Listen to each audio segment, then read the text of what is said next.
This is Fagus sylvatica, Dawyck gold, Dawyck aurea.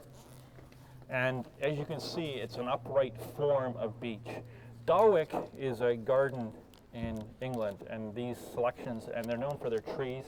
These selections came out of that garden, and there's Dawyck, Dawyck gold, and I think a red cultivar as well. And they're all columnar, they're just different colors. We have the straight Dawyck species at the end of residence at R3. I didn't stop there because they're quite small and there's no leaves on them. There's really not much to look at. But this one, as the name implies, when the foliage comes out in the spring, it's going to be a lemony gold color, really quite distinct. And again, if you go to the website and have a look, you'll see the color. And that's what makes the beech cultivars so good, because they really are quite distinct and they're not kind of half colored. You know, there's a really uniform, consistent color to them, consistent habit to them. This isn't a fall color. Well, this is part of its fall color now. It's going to fade, and these leaves, they're not going to hold on that. You know, they come off quite easily, but that is its fall color. But it is a lemony yellow color in growth. It'll green up a little bit in the heat of the summer, but not much. But the other thing great about this series of plants, the Dawicks, is that they're all fairly columnar and narrow. So, you know, where people used to plant Quercus robur fastigiata, there's lots of other choices now.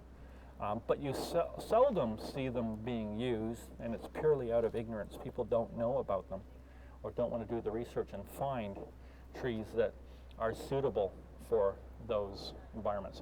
Again, if you look at the terminal buds, you can tell it's a beech, right? Because it's sharply acute and it's really quite rigid, and it's uniquely and pronouncedly scaled, right? So that will get you at least to Fagus and Fagus sylvatica.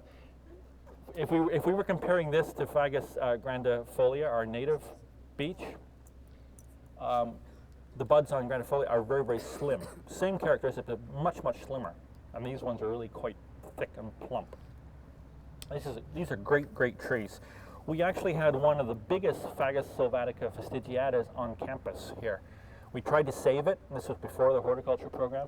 We were building a new building, which was the transportation building, before they actually built another new building. And in the corner was a huge beech.